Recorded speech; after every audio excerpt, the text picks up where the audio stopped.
Good morning.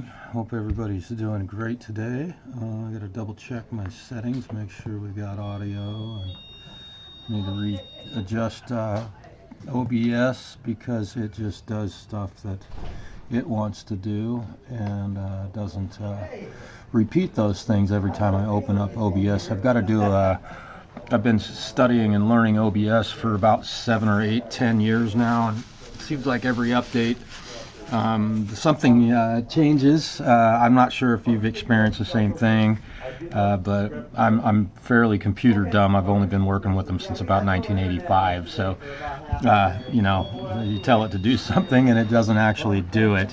Doing a couple of final little tests on this thing. Now, the big thing I need to do on this Stratocaster shaped object is to I need to do an intonation on it real quick, and so just a few things about this guitar that I have done. Number one, the whammy bar, when you put it on before, it would hit the body, meaning this was bent down too far, and so when you tighten the vibrato bar onto this, I said tremolo bar, vibrato bar, it would hit the body, and there are some scratches here in the finish that I have polished out to the best of my ability, but I'm not done with that yet. I'm still going to do some polishing on that. I'll show you how I do that.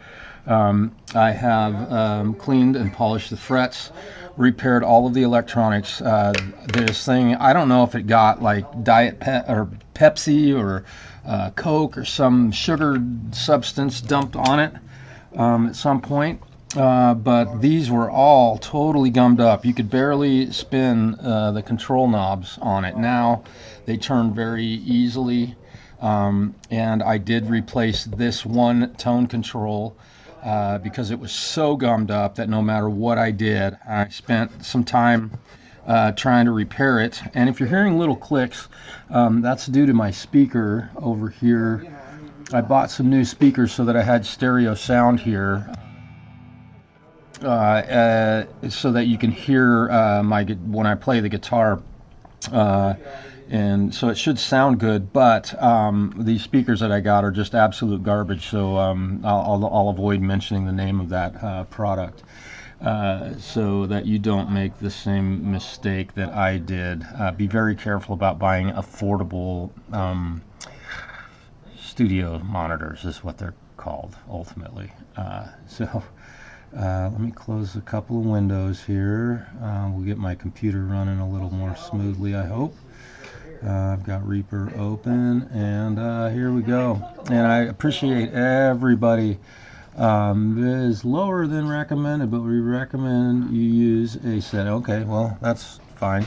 All right, so so I've repaired all the electronics, cleaned them, repaired the output jack, pulled the vibrato off the instrument. I got a podcast? Yeah. Now's your chance. Should I yell at you? I haven't yelled at you in quite a while. Get busy over here. Okay. What's happening? Not much. How are you doing? I just got here, so I thought you would. Oh, right on time. You and Stu. Hey, I knew you guys would be here. We got you. We got you. Well, if I can do anything to screw this up, holler at me. Hey, just let me know. See you. Okay. So, again, I've done all of that. Polished the fingerboard, tightened up any of the hardware up here, the string trees, cleaned the vibrato, put a spring in the vibrato so that the vibrato bar will stay in a position where it stays put and can be used, although this one likely won't be used. He asked me to lock it down, which I do not like doing, but I'm doing that for him because this is going to go, this customer is going to let his grandchildren use this instrument. So I'm setting it up as if I was going to play this instrument. I didn't just half-ass this thing. Oh, kids are going to be playing it. That is the most important people in the world that need to have a guitar that's set up properly. I have not adjusted the pickup height, so we'll do that. I have put shims in the neck to get the neck angle correct so that the adjustment screws do not catch your hand, and I am at this point tempted to put another shim in here because these are still sticking up and it's kind of uncomfortable. If one of these kids decides to play and do some chugging, that's going to be a bit uncomfortable. So we'll probably put another shim. So it's got two thicknesses of a pick guard ultimately under the neck here to tilt that neck back so that I could raise these saddles up to get them up to a height that works good. We're probably going to do another one today, so I'll show you how I do that also. So these are kind of the final steps. I've spent, I don't know, roughly, with all the electronic stuff, about 2 hours. It took me quite some time to clean these things, and that's the steps we got to take sometimes to make a guitar playable, is what I like to call it. And it looks like I've got a little bit of plastic right there. I'm going to see if I can get that off of the guitar. Yeah, so you can see when they put that protective shield on this, or seal on these pick guards. I'm spitting all over the guitar. The plastic, when you peel it off, you got to take the pick guard off the guitar, loosen up all the screws to get that plastic off of there. So you have to disassemble the guitar, take the strings off it. Oh, not you don't, but anyway, a lot of work to get that, to get the pick guard protection guard off of the guitar. It's kind of fun. So you got to do a little bit of work before you actually get to play this thing, unless you like that. Look at that. It's kind of like leaving a lampshade cover on a lampshade. I'm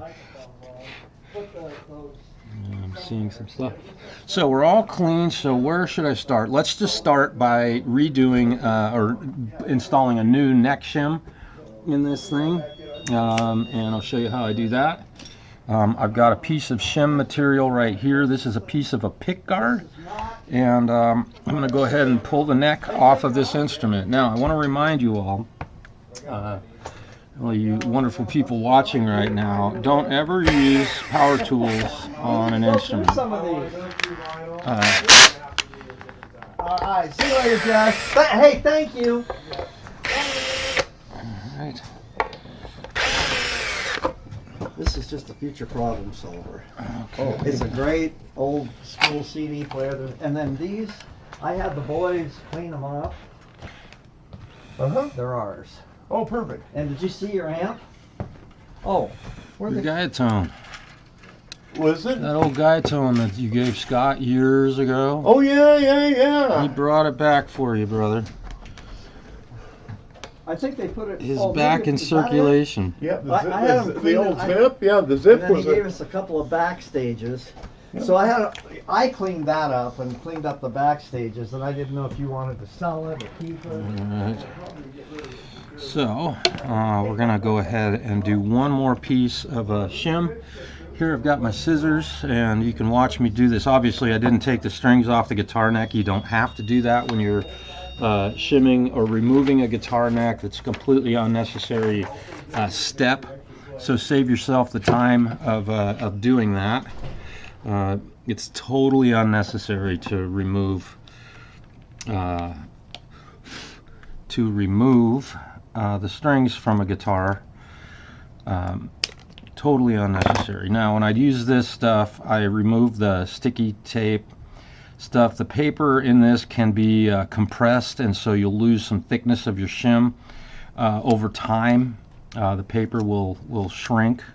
It will be compressed ultimately, and your neck shim will change slightly, and the plastic stuff. Now, when I do this, I've got this sticky material on the back of the pick guard material, and I'm just wiping it on my bench because it's a little bit of dust on here that will get in here and remove some of the stickiness of this, and then we'll clean that off. So now it's no longer real sticky. I'm going to cut a couple of these. Oop, come here. I'm going to remove the corners on this to get this to fit properly. Now, I know this is the right width because I've used it already to shim this neck. And I need to clean a little bit of this off of here. I'm going to cut this off of here so that we've got a nice flat surface. I ran screws through it already, and so now some of the material has gotten down into the or it's kind of thick here, so we're just getting rid of some of that. So now I know the screws are going to go through this and not be shimming making the shim too thick ultimately. And I'm gonna re-hit this one with some dust from my workbench, and we'll put this one in here, and then we're gonna do one more nice little thin one here, and you can see that I've removed the plastic and the paper off of this. All right, so put this one in here. So now what I have for shims in here is a stair-stepped, so the neck will go down at a nice angle here. Now this is definitely going to make the strings probably touch the fingerboard at this point. Let's see how, okay, so that needs to go. How does that need to go? Does it go over the top of these? I think that's going to do it. No, it needs to go. Okay, I couldn't have tangled this up this way if I tried to do this. If I had tried to do that, to make that get tangled up like that, there's no way in God's green earth I would be able to have done that. And I have bent the D string, it looks like, on this one. We'll see what it looks like. I may have to change that string out. So, in some cases we think we're saving time, in some cases it's not terribly productive, but at least at this point we've got this thing doing what it's supposed to do. Alright, so now we're going to push this back together and reattach our screws. Again, don't use power tools on guitars. You can strip these screws out very easily. I do them in cross patterns just to make sure that, like changing a tire on a car, if you go straight in a round circle or in a circle, you will end up with a lopsided tire. I apply the same principle to doing a neck, tightening up the screws on a neck plate. All right.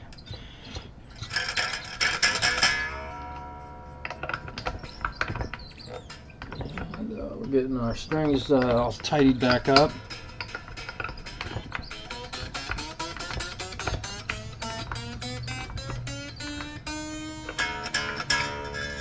Alright, now we're going to tune the guitar up. Again, I got to go get my tuner.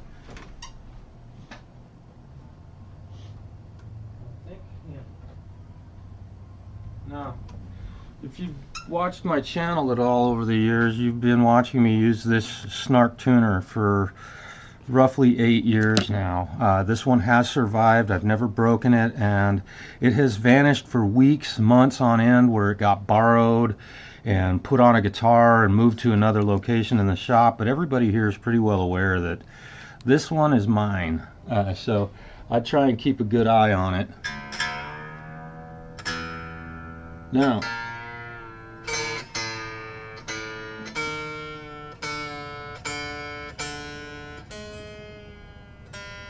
I'm tuning the guitar up right now because I want to make sure that the neck tension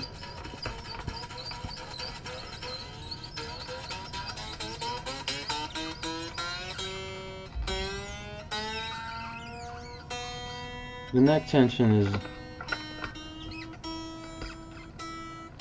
properly set. Now, I've tuned them. Now, it's not absolutely vital that I make the guitar be in perfectly good tune right at this moment, because obviously things are going to change. But with the neck tension correct, the string tension correct on the neck, now I know that when I make these adjustments, everything is sitting the way I have the guitar set up properly. And where is my hex keys? I have somehow, I'm going to move my Peterson. My next keys, let's see. Is this the right one? Yeah, so that we want to make sure that one's a little bit loose, so we're going to see if I've got one here that fits those a bit better. Well, you're lucky you guys still get along. Too big. Oh, we are. Let's check this one. Too big. Interesting, I just had my hex keys sitting out here, and since cutting, oh, here's the old SD card out of my phone that was destroyed in the fire. By the way, my home, aside from having to turn my ozone generator on, which, by the way, the apartment management has borrowed my ozone generator, and they're cleaning out other people's apartments right now. Insurance companies are going to take care of that, so I think that they could probably afford to buy one, and they should probably own one. If you own an apartment building, it's probably a good idea, but my old phone has never come back to life. So, unfortunately, I had to buy a new one, which is why my GoFundMe is still active. And thank you guys, anyone who's donated to that cause. That's been really cool. I appreciate it, and it is going to help me immensely.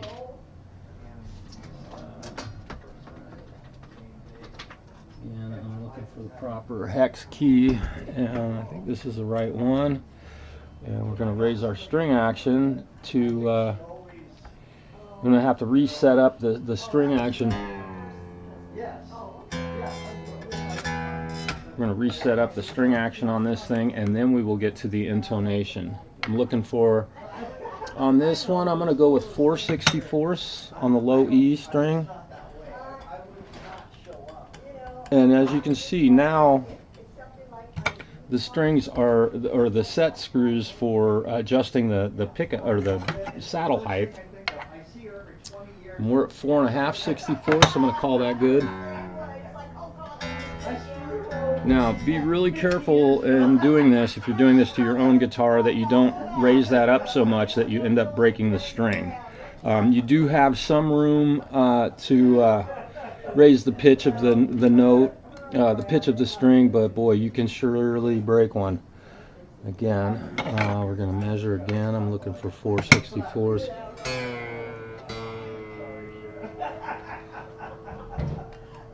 And we're going to have this thing set up really nicely for these youngsters to play this guitar.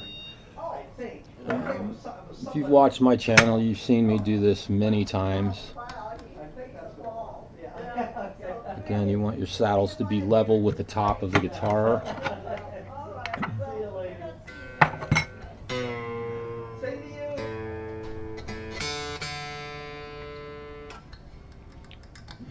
here we go. I'm going to loosen the tension on this string. I got to move this saddle quite a ways. So now all of our now again, I want to mention that Fender uses the S-shaped metal saddles on these things because they're cheap, affordable saddles, and so you only have like one thread holding the saddle height, even on a custom shop's Fender Stratocaster. These saddles, being that they're on a very affordable, we'll call this an affordable, it's an Aria brand, or I'm sorry, an Arbor brand Stratocaster shaped object. They have used far better saddles, in my humble opinion. Now you've got a lot of thread holding these in place, whereas on Fenders, oftentimes as you play the instrument with the vibrations of the strings, because you only have one tiny bit of thread keeping the saddle at a specific height, they will, the adjustment screws will rotate, and your string height will change over time. These are solid blocks at the end of this that the screws go through, and a far better product to put on an instrument, in my humble opinion. Actually, that's not a humble opinion. That is a fact. What Fender uses, because they're so cheap and because everybody knows their history, Leo being the tightest ass with his wallet in the world, would do things like that to save money in the production of the instrument, but it would degrade, takes the quality right out of the an instrument. Although these bridges and saddles are, in my humble opinion, one of the best designed bridges and saddles, because you can adjust the height of every string, unlike a Gibson. You have individual ends that you can move, so if the radius is slightly wrong, your string action will be different on the G string as it is on the B string or whatever. So I like Fender's engineering of their saddles. I think that's a great thing, but the way that they build them, being the S-shaped bent piece of metal, not a good, not the best product for a guitar. You run out of adjustment height ultimately, and once you run out of threads, once your set screw, like these, if this was a Fender, there is no way that these screws would be holding. They would be out of threads, literally.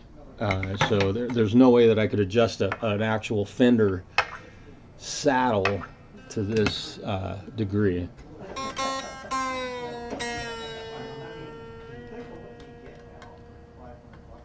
And get them as accurate as I can get them on this guitar. I mean, you can do it, but you know, you might end up, you know, having to shim a neck on a Strat, a Fender Stratocaster, and have to remove a shim and sacrifice neck angle to.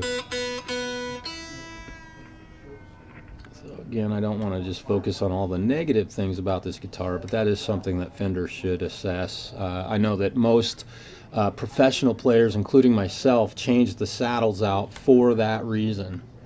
They're solid blocks here instead of being just a little tiny one thread is all that's holding your string action in place. If you've played a Strat very much, you'll know that they can move, and they will.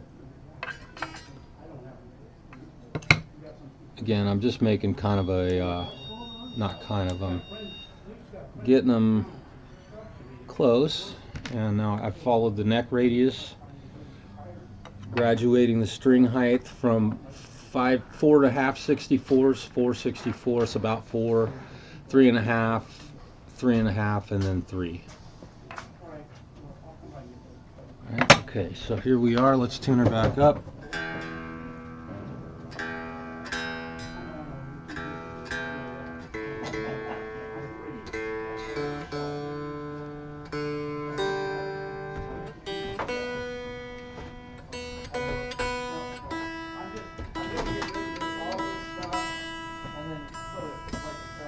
Now I'm going to stretch the strings again. Get these all stretched. Now where I had that D string bent, it wasn't too terrible, so we're going to go ahead and leave that. I'll play it a little bit and see if I can feel it. Pretty easy to just change one string.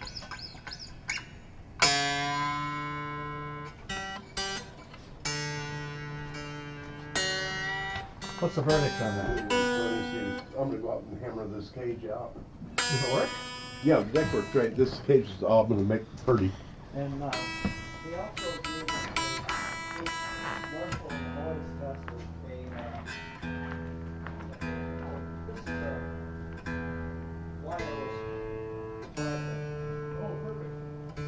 $79, right? That sounds great.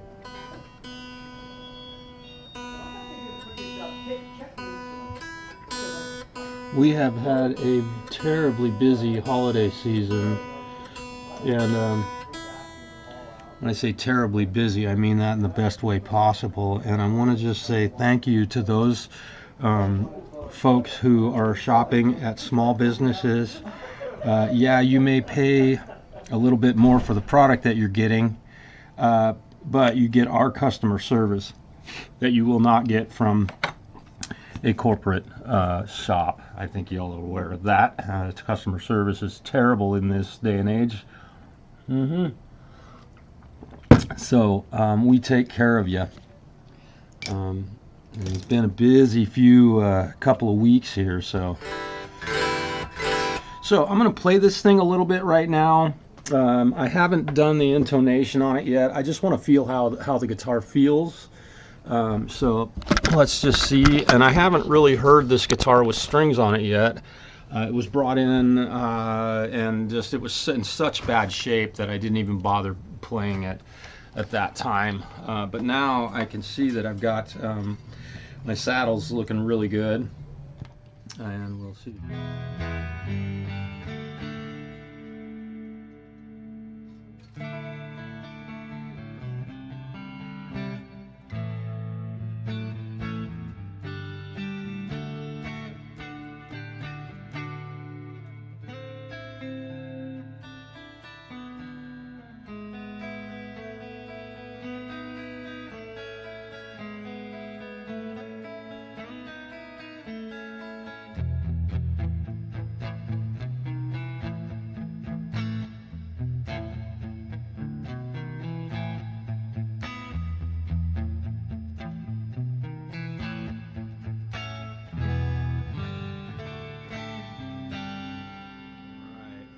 Taking a look at the chat. I know nobody's saying anything right now, but I appreciate y'all being here. Feel free to ask any questions. So right now I can tell that the intonation on this instrument is probably pretty bad. I'm going to retune now that I moved the guitar off my bench, so it'll change the just moving a guitar from laying on its back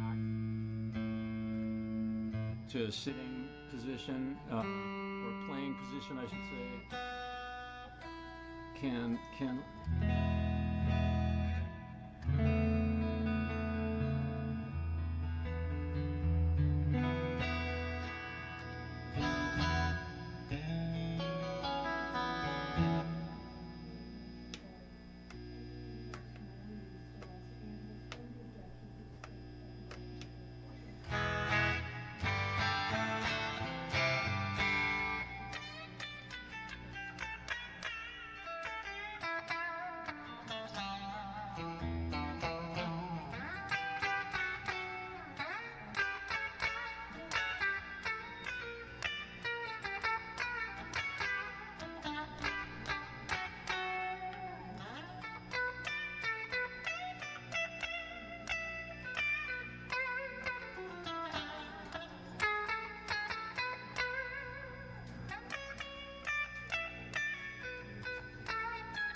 Alright, so we've gotten that much of it done. Let's go ahead and do the intonation. I'm going to double check the neck relief on this instrument, and I've got to go get my capo because one of my students that I have last night plays with a capo constantly. We're working on him being able to play bar chords so that he can maybe get rid of the capo. You all know my opinion about capos. If not, then that's fine. Capos, not that they're totally unnecessary, but they're totally unnecessary.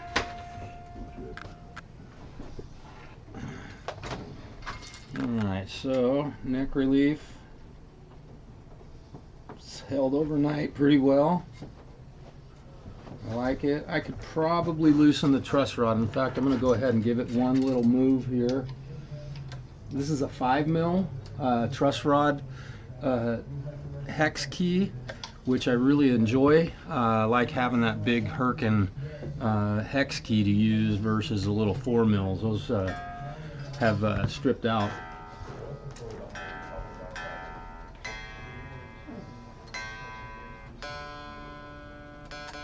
So another thing that this affordable guitar is,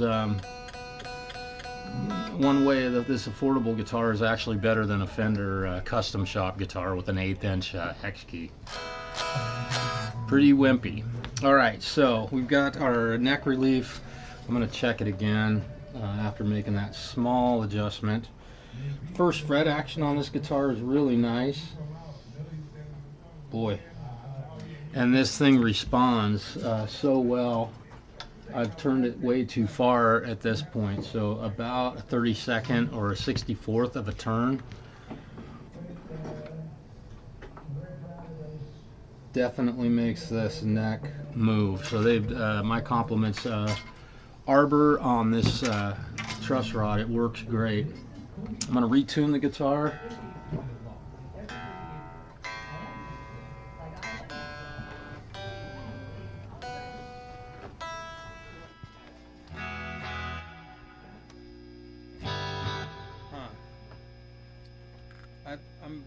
I'm not sure if this thing has been rewired or not, but it's quiet and then it's louder in the position where we have a humbucker, and then when it's single coil it's quieter. It's kind of interesting.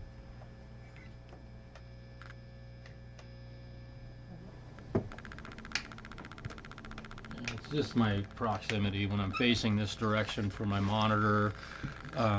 Hey Jampro, what's happening? No batteries yet, brother.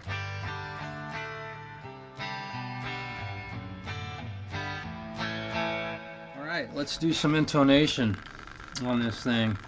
You won't be able to hear this aside from the microphone, but I'd like to use my Peterson strobe tuner to do this, and I've got my good fitting screwdriver. Fits those screws nice and tight, and let me get the camera pointed here so you can see what I'm doing. I think that should do it. We'll see what happens here. We are extremely sharp.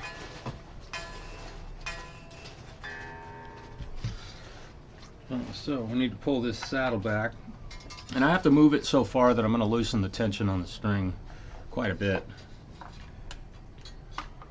Now when you're making this adjustment, be very careful to not scratch the finish of the guitar with your screwdriver. This one, the screws are actually kind of pointed downhill on this bridge.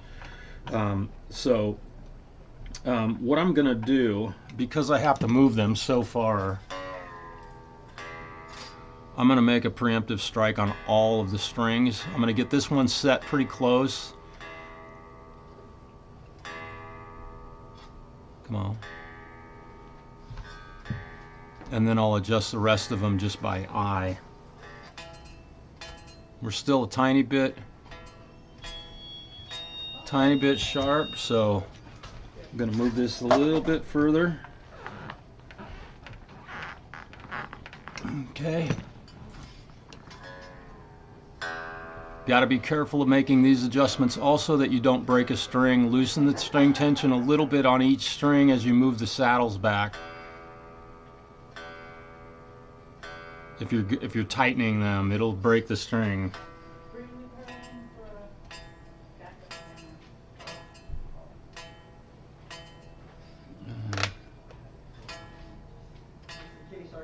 So you can see I've moved this saddle well over 1/4 of an inch, and we're still very sharp.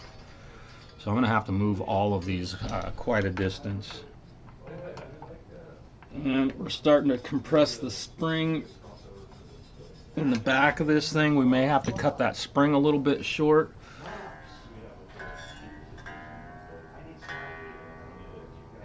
Unless we can get there.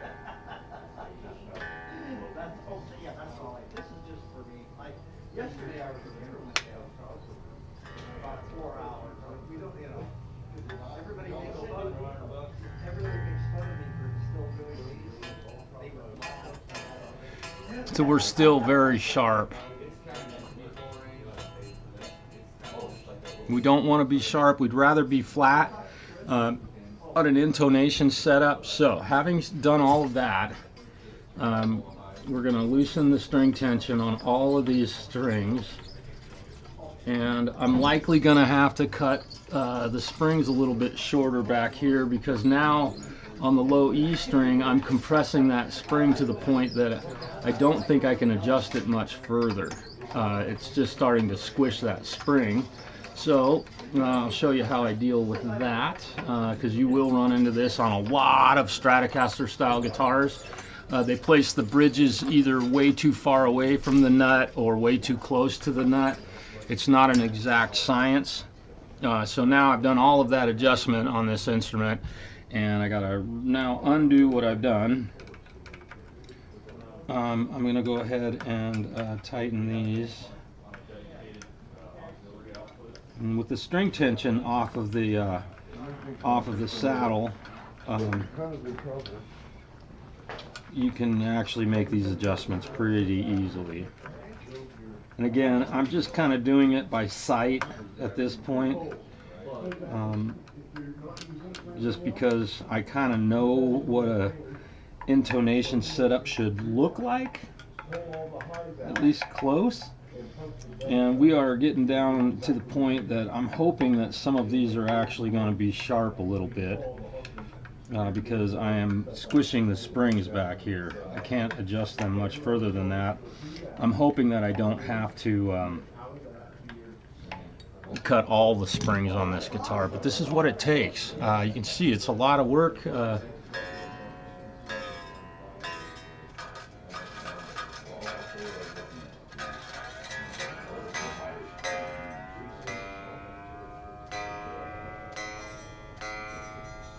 These are the things that you don't see on a lot of guitar repair channels, is the whole process that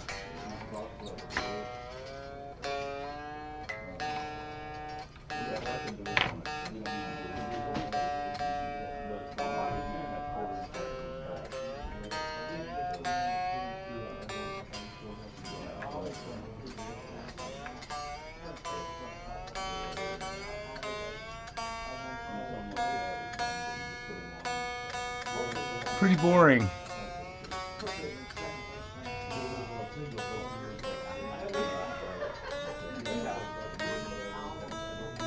We just brought in about 800, I don't know, probably 300 vinyl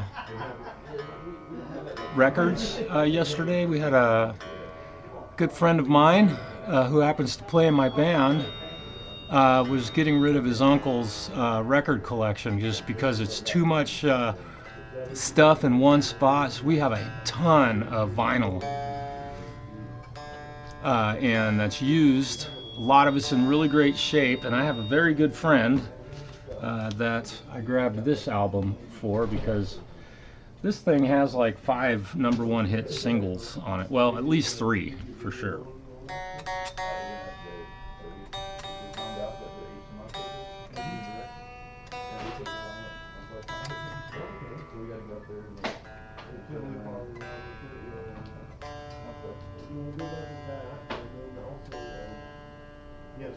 Let's see where our D string is at.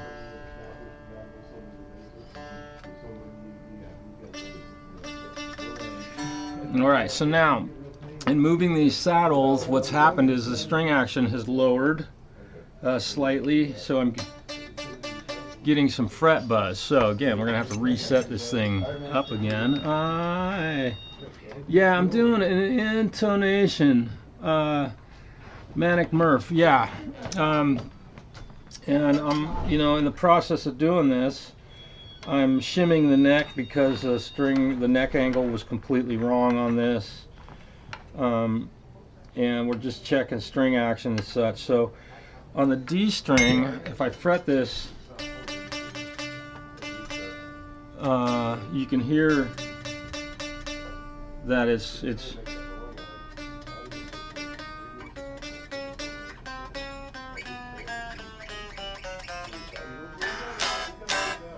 So before I go any further, I am going to loosen the truss rod a little bit to see if that solves our.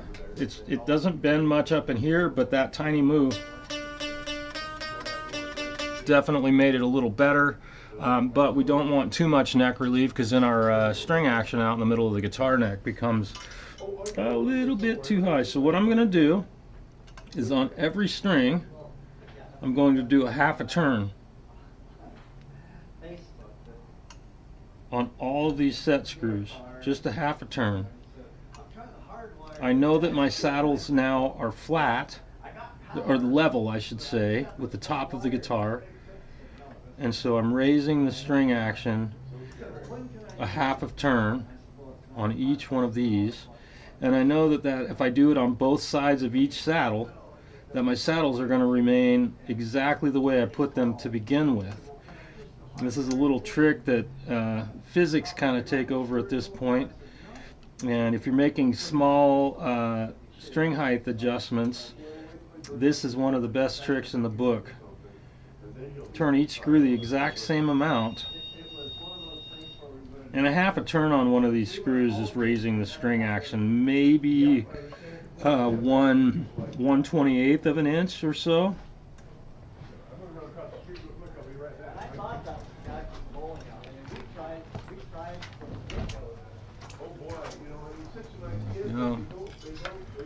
Camera.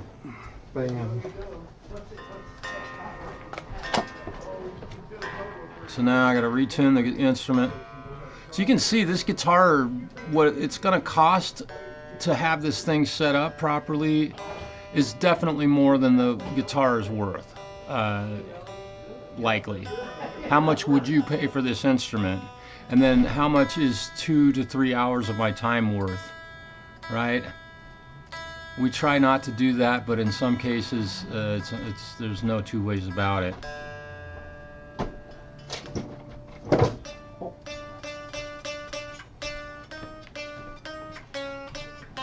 So we still have fret buzz up here, and it's a lacquered fingerboard.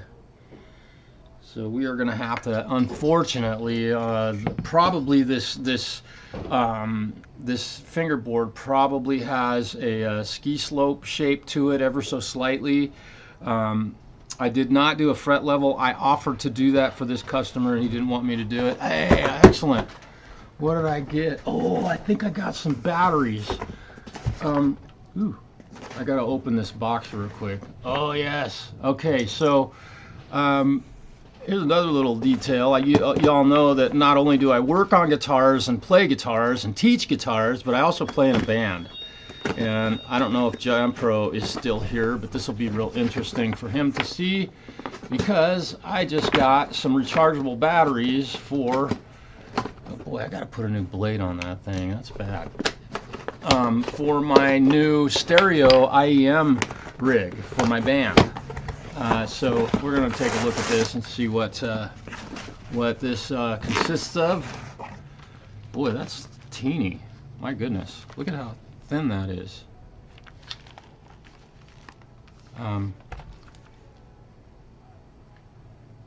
Rechargeable lithium battery kit. Now I'm really curious as to how long these lithium batteries will hold a charge in a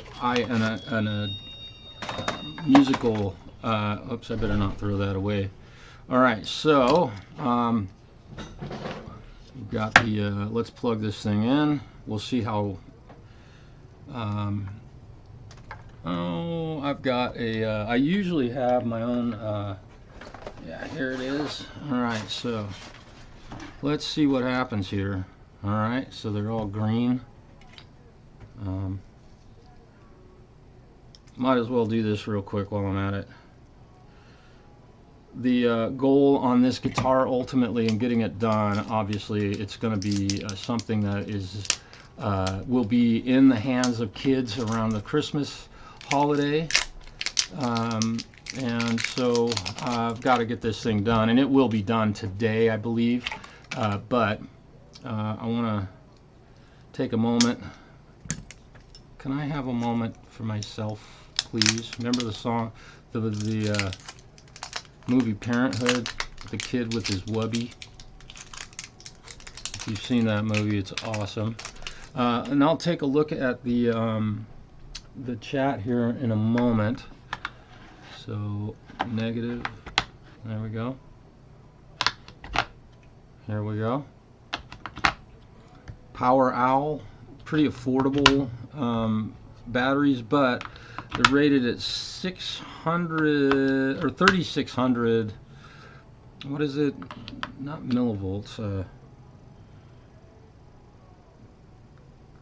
Milliwatt hours. So my hope is that when I put these in a wireless head receiver for my in-ear monitor system that I just bought, and I just got it the other day. It sounds fantastic. It was very affordable. It's I want to say it's a Phoenix brand. I can't remember, but Jampro referred me to those guys, and they are fantastic IMs. Okay, doing some CAD design. Oh, cool, excellent. Steve Gunner, almost all these cost-effective budget instruments need a fret level. Yeah, I agree, man. That is without a doubt. Yep, purchase. Yep, you're absolutely right. And you know, Steve, that's an awesome statement. My goal is to help people who live in small areas, who don't have a guy like me around, or maybe that can't afford to pay a guy with my skill level to fix their instruments. So these are all hopefully helping people, and I know they have. I've had other guys, you know, Sparky is a great example. He uses some of my advice and my techniques to repair and work on the guitars that he fixes and builds. So that's the whole point of doing this, is to help people. It's not for my own monetary gain or anything like that. So obviously they're not fully charged when they come from the factory. I have left the sticky tape on there because if I have to return them, I will do that. But pretty cool. I'm going to save the box so if I have to send it back, I can send it back. So we've got string action problems on this one, and I say problems because we're getting so what I'm going to do is on this D string, I'm going to raise it until I have no fret buzz. I'm going to do one full turn on both of these, and we'll see.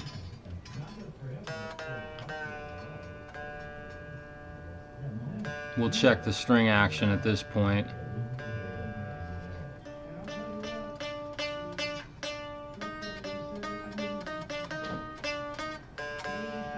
Now, what's our string action doing? It is 6/64. So, the only way to solve this is to do a fret level on this guitar. That ultimately, although I am going to try one other little thing.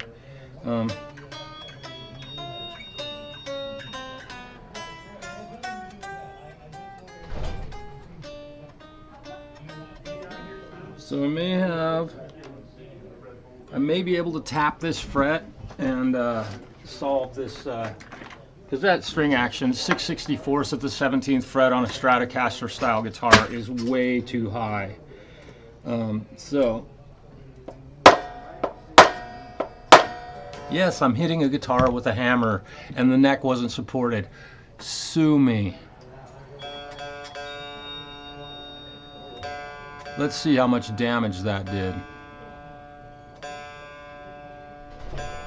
I think not having it up against something solid maybe can help protect the thing from actually receiving some damage from hitting it with a hammer.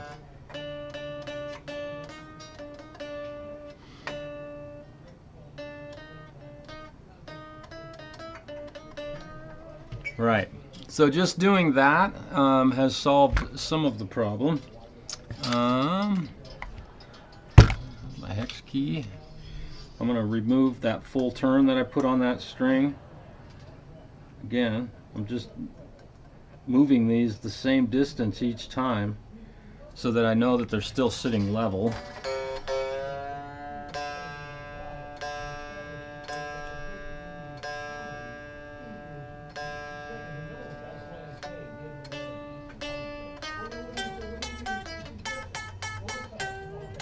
Yeah, this instrument unfortunately needs a fret level. Boy.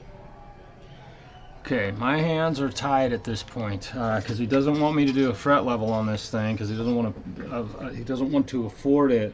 So trying to set this thing up for a kid to play, oh, I got to remove my own self from the picture because I'm not the one that's going to be playing this guitar. If it was mine, I would immediately do a fret level on this thing. So let's check our string height here. So I'm gonna go ahead and raise the string action a little bit. We'll find that sweet spot where unfortunately it won't be as good as it can be, but or it could be, I should say, but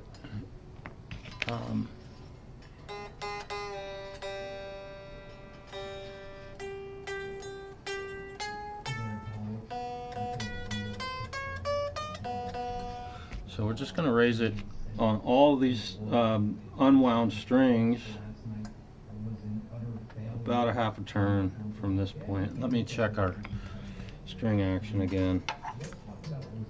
We're at 4, we're at 4, we're at 5, we're at 4.5, we're at 5, and we're at 5.5.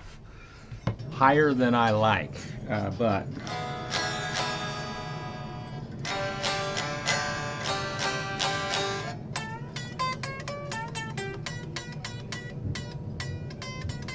so let's go ahead and tap this fret.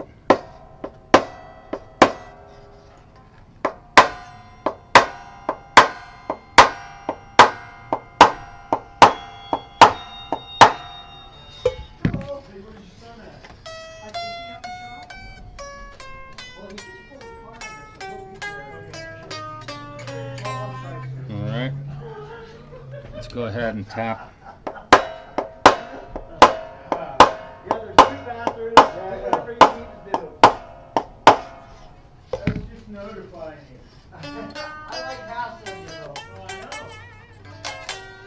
All right.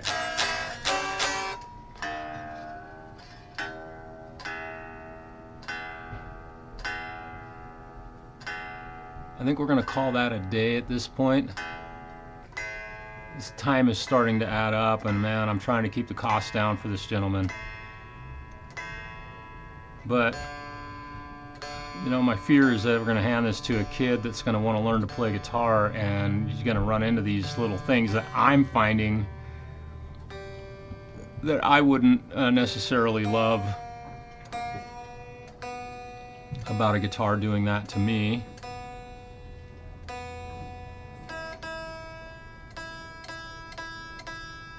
But we have to split the cost.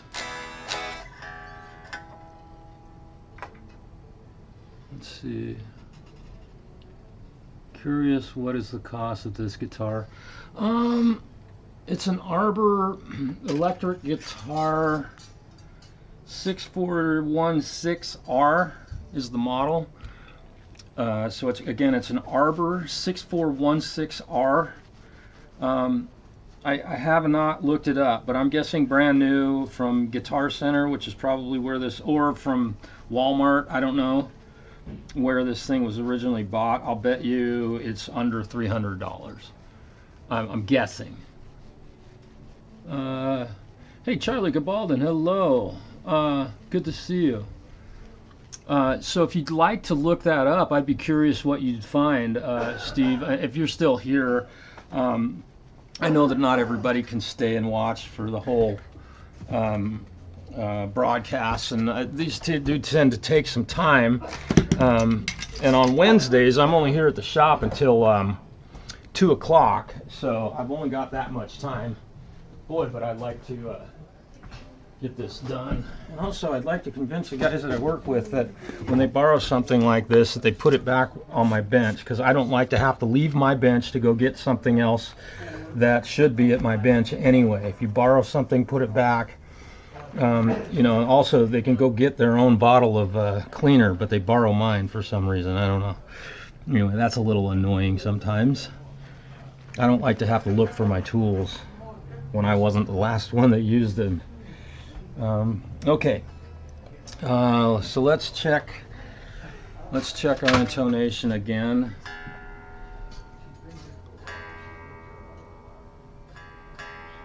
I wonder if you found what the value of this guitar is.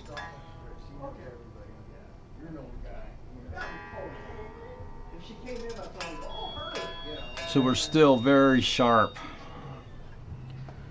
Okay.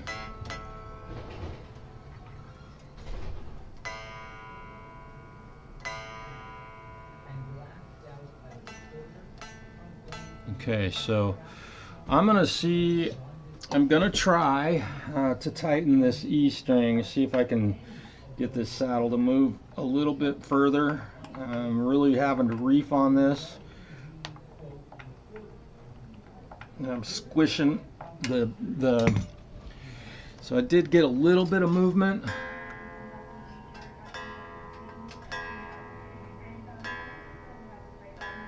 You can see that the pitch changed on that string.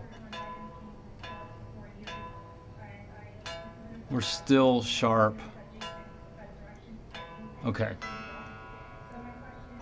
Now the A string was a little bit flat, yeah, it was a little bit flat, so now we're moving in the right direction, so I may not have to cut all of these springs, but I may cut the low E string just so I can get it just right.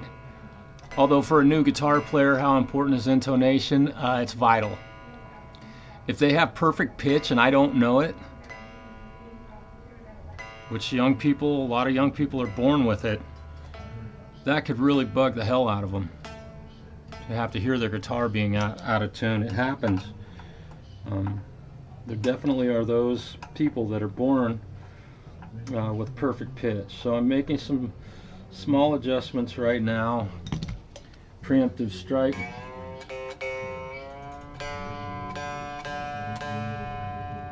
Now you'll notice also, again, I want to point out that I'm doing the intonation when I'm in the playing position, not with the guitar laying flat on its back. That way gravity and everything's working for me as if the guitar was being played. So I've gone just a little bit too far with the A string, so we'll pull it back a tiny little bit. This is where stuff starts to get just tiny little moves until it's just right.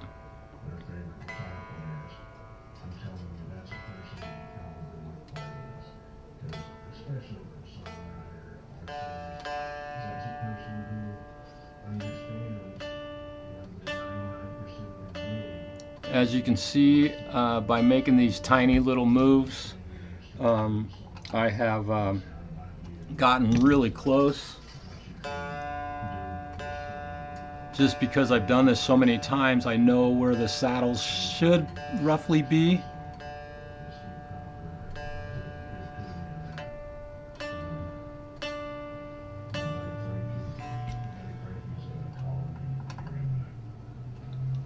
Let's see. Hey Charlie, I'm not seeing that specific model, but similar between. Yeah. Well, and I don't know if this sticker, I don't know if this is a model number or not. It just shows it's an Arbor electric guitar. And it's got, here's a headstock. And it's got these really cheesy, affordable tuning or machine heads, right?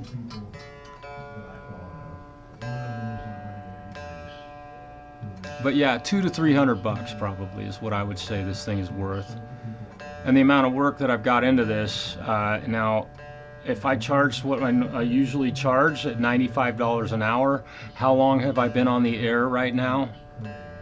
And have I stopped? Okay. So the G string is a little bit sharp.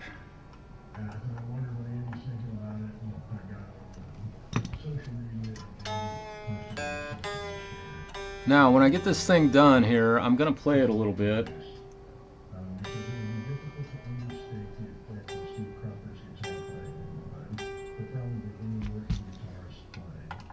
Just to test it. Test it myself. Yeah, $200 to $300 is pretty much. Yeah. So when you buy we'll just call them affordable guitars, which is what we stock at our shop. We can't buy Gibsons or Fenders from them for less than you can. So those guys have like totally screwed small businesses, these corporations. Not that I don't like their instruments, but they have really taken the best sales force in the world right out of the game. Because ask for help. Or ask Fender to set the guitar up that you just bought from them. Y'all know what I'm saying if you've bought a guitar from any one of these.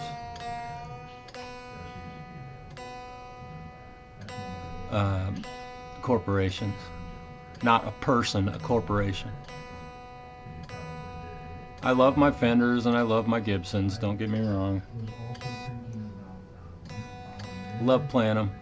They're great instruments. But I have modified all of them because they were built by a pencil pusher, not a guitar player. They were designed by pencil pushers, not guitar players. Much as I hate to say it,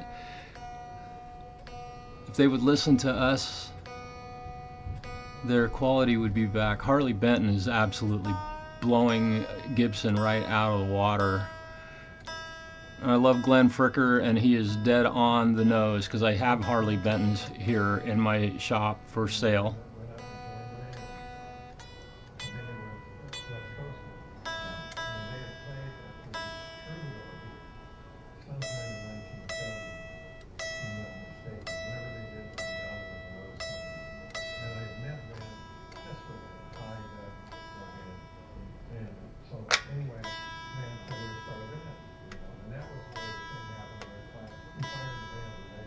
Sometimes when you're doing an intonation on an instrument and your tuner is not seeing or hearing the guitar well enough, change the pickup. And sometimes on these higher strings, especially on a Stratocaster, the pickups are really wimpy. So it has a hard time really hearing them very well. All right, so here we go.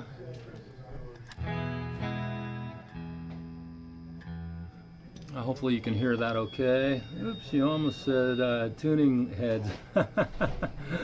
Charlie. Okay, I'm gonna go to Reaper here. I do have a to enable you to hear the guitar and for me to be able to hear it out of my amp. I do have a noise gate on my voice for the microphone so that I can play the guitar and hear it, and that you'll be able to hear it very well.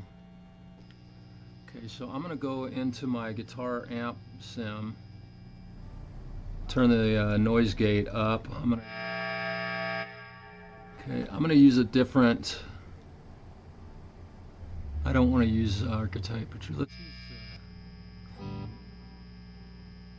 I'm just changing the amp sim a little bit. So I know that hum is really obnoxious.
bar, and it seems to be holding tune really well.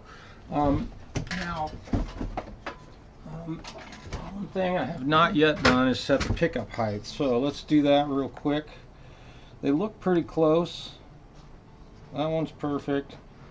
Way too far away. I'm looking for 4/32 on these.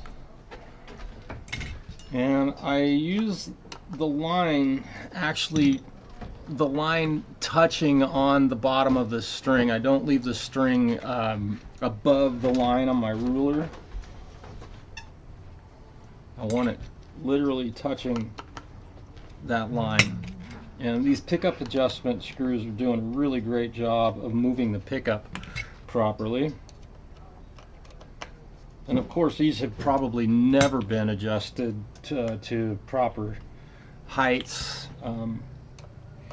Again, I use 4/32 on the bass strings, and then on the treble strings, I use 3/32. That avoids the magnet from grabbing the string and stopping sustain. Although these kids that are going to be playing this instrument are obviously not going to recognize that. Nor should they have to recognize that.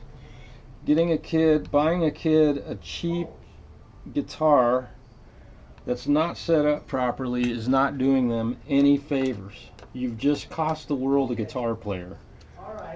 Or a potential guitar player, I should say. That's my story, and I'm sticking to it. I was fortunate when I was young that my dad had a pretty nice nylon string guitar that I was able to play. My aunt had a pretty nice nylon string, and they were Yamahas. They were nothing fancy. It wasn't like I was playing a Martin or a Gibson. Not that those are any better, but I had pretty decently well set up instruments to play. Now, what this is going to do, likely, is brighten the tone of this guitar a little bit. Won't necessarily make it louder, but the pickups were too far away from the strings in general. And I'm getting each one of them exactly the same, and I'm pushing the note down on the treble string at the last fret. This guitar has 21 frets, so now that I've made both side adjustments, I recheck, because moving one side moves the other side. Yes, physics are real. So is science. Alright, okay, so we're getting right down to it. I think we're about ready.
Remember to turn the volume off on your guitar when you're not playing. I need to remind myself of that occasionally. Let's find a backing track and just play along with it. Let's see if we can do Charlie. Last night I plugged in my little Fender Blues Junior. Oh boy. And I got some yeah. Oh, that happens, man. Usually it's a capacitor. You know, like a radio has a tuning capacitor. You've got a capacitor in your amp that is tuned, unfortunately, to that radio station. Sometimes if you put, you can put a shield over the top of the amplifier, get it dialed in, and then put a shield, a pie plate, a piece of tinfoil, you know, something steel, and you can shield it. Just an idea for you. Let's see. Okay, let me take this call. Hi, this is Marshall. Hi. Yes, hi. Very good. What's happening? Mm-hmm.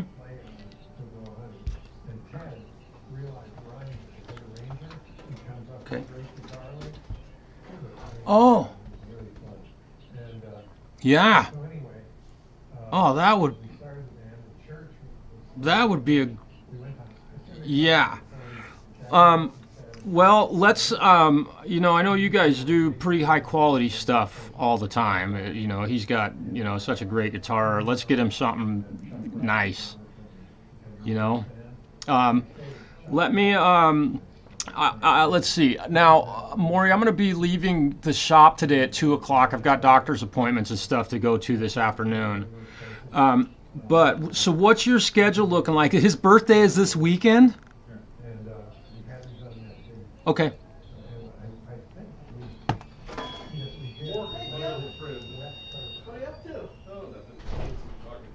Yeah. Yep. Yep. Yep. I'm gonna put I'll put an entire package together for him, and let me do that here. I will call you before 2 o'clock today, and give you an actual price that we can do it for, and then we can go from there. Does that sound like a plan? Okay. Now I'll call you. I won't bother texting you. I'll just call you and we can talk about it. Sound good? Okay. Man, I'm excited. Good for you. Awesome. He's doing so much better, Maury. I mean, I think he's really starting to focus, and he's starting to hear what we've been talking about, and the what I call the weakness in his playing right now, and he's starting to recognize, oh yeah, okay. So we're nipping that in the bud. Yeah, he's definitely growing. I can hear it. I think that show that he did in Pendleton was absolutely just what the doctor ordered. He talked a little bit about that last night.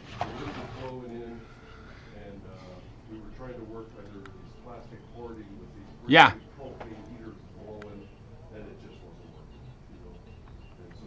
Oh. Okay. Oh, cool. Good. Good. Well, and let me see. Yeah, give me a second here. I want to, let's see. This week, okay, now I talked to him a little bit about this. I think that you guys should bring him into town on a Thursday night. Tomorrow's obviously Thursday.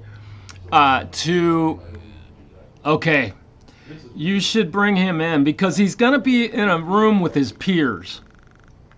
None of these people are like remarkably, you know, to say somebody's better than somebody else isn't really fair in the music world, but some of these kids are going to be really, really good, and some of them he's going to go, oh my God, why are they, you know. So I think that would be a real eye-opener because he'll be like, oh, now I have a place I can go and perform, and people are... Let me look and see. I'm looking at HQ right now. Yeah, on the 18th they have an open stage. And in fact, my band has talked about going down and playing at that one. So It starts at 7. It goes from 7 until 10 usually. And usually the first hour, hour and a half to 2 hours is almost all acoustic guitars and pianos and things like that. And then at about 9, sometimes later, they go to like heavy metal, and it gets pretty loud in there. So be sure, let me just say this, Maury, if you come down, be sure to bring some hearing protection, because they get a little crazy with the volume in there. And and especially for Caden, I don't want that kid hurting his ears. So I will preach that. If nothing else I say sticks, regardless, he needs to protect his ears. So so be sure, if you can, they have earplugs there, but they kind of suck because they just block everything. They're those foam, but nonetheless, just fair warning. Linda, and they were all kind of doing that country rock. I think that he would be wise to bring his guitar. Now here's the deal. You want to keep an eye on your instruments, but to my knowledge, no one has ever at the event had anything yanked. But there's places right next to the stage where instruments can be placed. They can even be set on the stage so you can see them. Because this guitar is really nice. I would hate to see something like that. But I take my Gibson Les Paul in there, and it's worth, twice what that Martin is. I don't worry about it. People know me. I'd love to see somebody try and steal one of my guitars. That would be funny. But if he did bring an instrument, a little bit of hearing somebody play might inspire, hey, I should go up there and play that song that I did for the Pendleton event, which he could totally do. Nobody's really heard him, so it's up to him. But I would say for him, because he can do it, bring your guitar. If you feel inspired to go play, go play. If not, he's not obligated. The funny thing about the Eagles, for as influential and great Yeah. as they were, they didn't make that many records. Yeah. They had a couple weird live things. Yeah. Great. But there was, I think he was on the first 3 or 4. Yeah.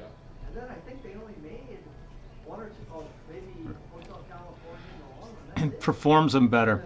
Well, and also, he's still going through the whole voice change thing. I mean, I can hear it.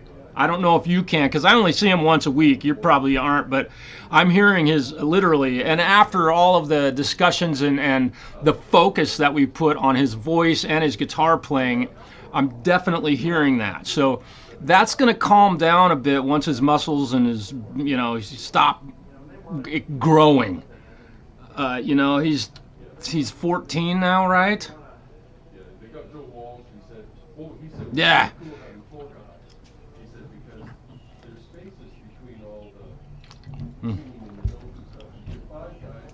Yeah. Yeah. Yeah.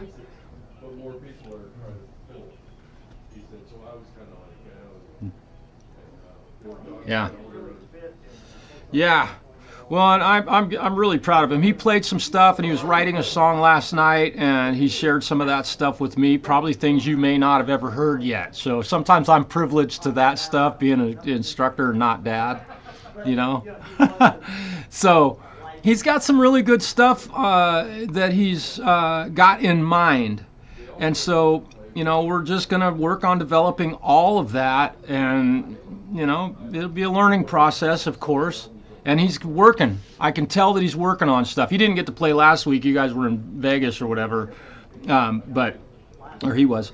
So, but I think when he's home and has some time to just sit down and focus, when we get to work on the stuff and he can focus on that and not have football practice, Las Vegas, skiing world, all that,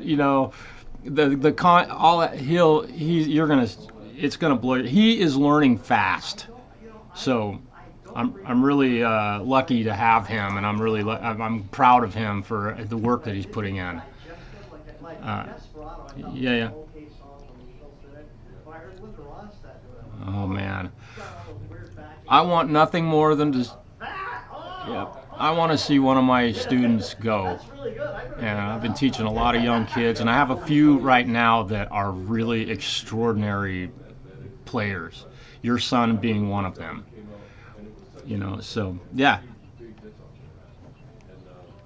Yeah.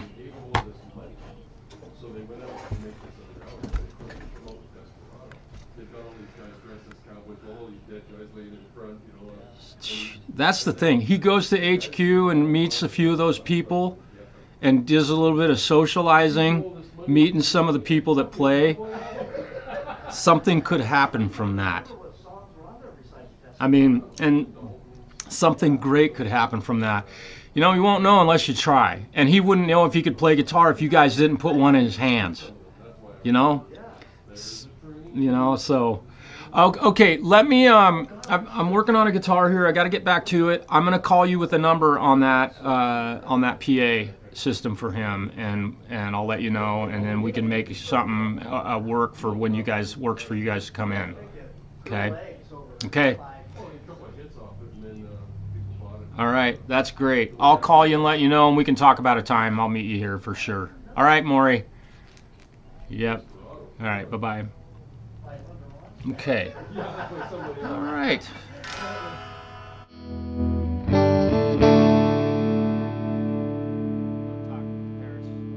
Love talking with the parents of my students, and some of these kids are so lucky. It's really amazing how much support some of these kids get from their mom and dad. And the money doesn't matter to most of the parents that I work with. Streaming blues, okay, yeah.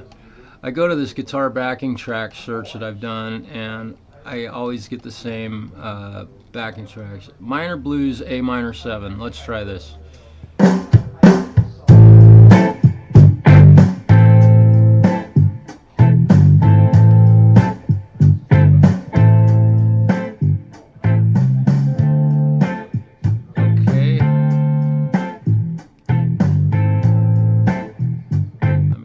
This for a moment. I need to put another, oops, I need to put another filter. I want to put a compressor on my microphone. Compressor 2, okay, and I want the input to be from desktop audio, and I'm going to set the threshold down all the way down there, and the ratio as high as it'll go, and close. Alright, so I know you can hear me. Let's see. Alright, that looks good. Let's push play and see how this works. It's just a bluesy type backing track. We'll see what happens. Okay.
So, $200, $300 guitar. Still holding tune using the whammy bar. It's pretty good in tune. It's not perfect. Definitely, probably could use a bone nut on this one.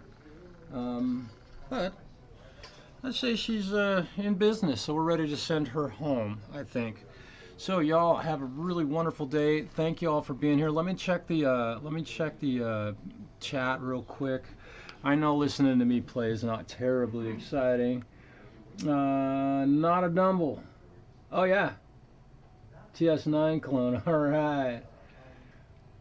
Not a Dumble. Oh, that's an amp sim, right? Hit the volume up on my JHS. Not a Dumble. Oh, yeah. Oh boy, you're a fuzz lover. It looks like. Yeah, for 25 years, never had to do that in my life. Yeah, Charlie. Let's see. Spike. Yeah, you may have a cap inside that. If you've never had it recapped, or if you did have it recapped, they put a cap in there. Hey, Stu. Yes, sir. A Blues Junior. I'm going to ask one of the world's foremost experts on this subject. Let me look. I'm going to give you the brand of the amp. Let's see. Oh, Lord Spike, hello. It's a. Hang on. Charlie. There it is. Charlie said, last night I plugged in my little Fender Blues Junior. Receiving radio stations from China. It's got a bad connection somewhere in the input. Especially if it doesn't when no cable's plugged into it. What will happen is there'll be a closed circuit jack where a solder joint is bad, and it makes a discriminator. And so what it's doing is it's picking up radio frequencies. Okay. And it's usually almost always on the input somewhere. It's on the input, so it's possible bad solder joint. He said it just started doing this. I don't know if he had the cable amp. will do it sometimes too. What's that? A bad cable will do it. Bad cable. Yep. Change your cable first. Always change the spark plug before you. So this is coming from one of the foremost amp experts, literally on planet Earth, Charlie. Let's see. Jampro, hey man, welcome back. I got my batteries charging, brother. We'll see how they work. I'm gonna get to try them out here shortly. So Charlie, oftentimes he says it's a potentially a bad solder joint that's creating, what did you call that? A discriminator, like a radio frequency discriminator, like a radio receiver. Okay. And it'll actually just a real minimal connection. It's like using like a foxhole radio, where you put the crowd whisker across the razor blade and it barely makes a connection. It works the same way, and it'll pick up radio frequencies. Okay. So it might be, Charlie, it could potentially be a bad solder joint in the input section.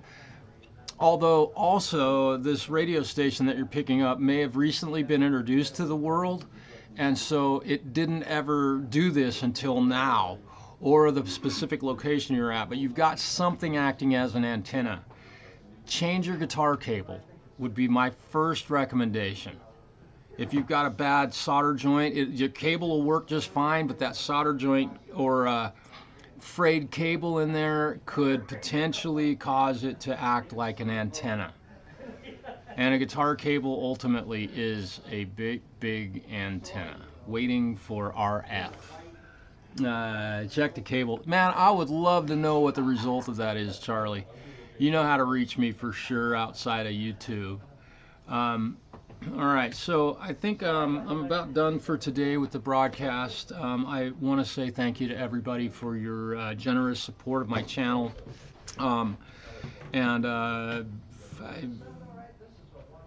What else can I say? Again, everything is pretty much back to normal, back at home, aside from having to turn on my ozone generator every so often to get rid of the smoky smell that still is ruminating from the apartment that was burned, because the insurance companies forget that I live there and my neighbors live there, and they haven't done shit yet.